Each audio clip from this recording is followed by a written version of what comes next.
Bien-aimés en Christ Jésus, Shalom. C'est encore une fois de plus votre serviteur, Reza Matata, le missionnaire de Jésus-Christ, dans notre nouveau numéro où nous parlons encore et toujours de Jésus-Christ, le mort, le ressuscité.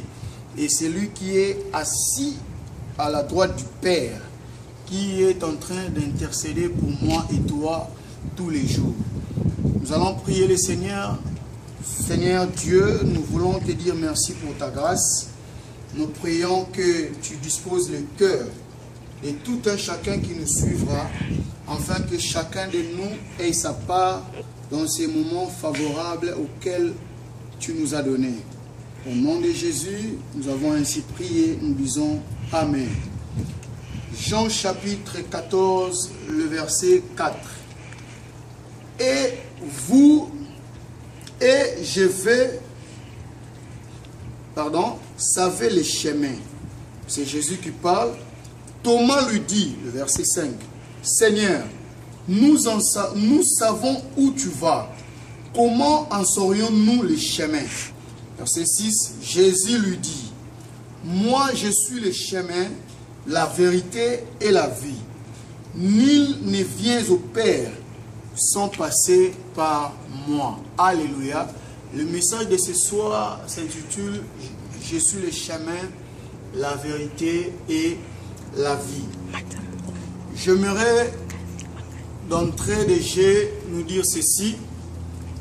Lorsque nous lisons tous les chapitres de Jean chapitre 14, nous comprenons que Jésus est en train de parler de sa divinité en amenant les disciples à comprendre que Jésus et le Père ne faisaient que un.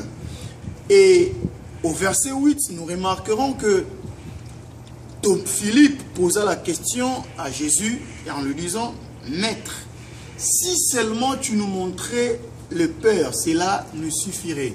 Et Jésus, étonné, lui dira, depuis très longtemps, je suis avec vous et tu ne m'as jamais connu. Comme pour dire, les disciples, malgré qu'ils mangeaient avec Jésus, vivaient avec lui, lui connaissaient seulement à une dimension. J'aimerais ce soir dire aux enfants de Dieu, le fait que tu aies connu Jésus, c'est une très bonne chose. Mais il faudrait encore une autre dimension.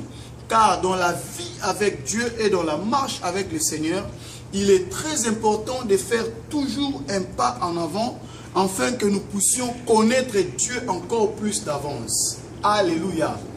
J'aimerais que nous puissions d'abord rester dans notre message de ce soir. Jésus lui dira, je suis le chemin, la vérité et la vie.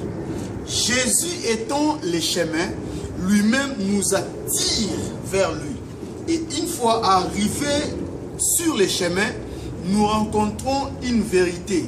Et c'est cette vérité qui nous transforme et qui nous donne la vie. C'est comme ça que la Bible dira, vous connaîtrez la vérité et la vérité vous affranchira. Comme pour dire, il est important dans notre marche avec Dieu de vouloir toujours demeurer là où Jésus nous attend. Lorsque Jésus parle des chemins, Jésus ne veut pas seulement parler, Jésus ne s'adressait pas seulement aux fidèles. Là, j'aimerais insister. Jésus ne s'adressait pas seulement aux fidèles, mais Jésus s'adresse à tout le monde. C'est-à-dire, même moi qui est en train de vous parler ce soir, je suis censé à me trouver toujours sur le chemin qui est Jésus. Et ce soir, j'ai une question à te poser, toi qui me suis ce soir. Que vous soyez un homme de Dieu, que vous soyez infidèle.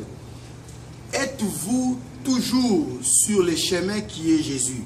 Parce que plusieurs pensent que le fait de connaître Jésus, c'est fini, ou d'aller à l'église, c'est fini. J'aimerais nous dire une chose. Aucune église n'amènera quelqu'un dans le ciel. L'appartenance à un ensemble ou à une congrégation n'amènera personne dans le ciel. C'est pourquoi Jésus avait dit, nul ne verra le Père sans passer par moi. Or, Le fait que tu n'ailles plus sur les chemins, cela veut dire que vous êtes déjà écarté du plan de Dieu. Alléluia. Je suis le chemin, la vérité et la vie.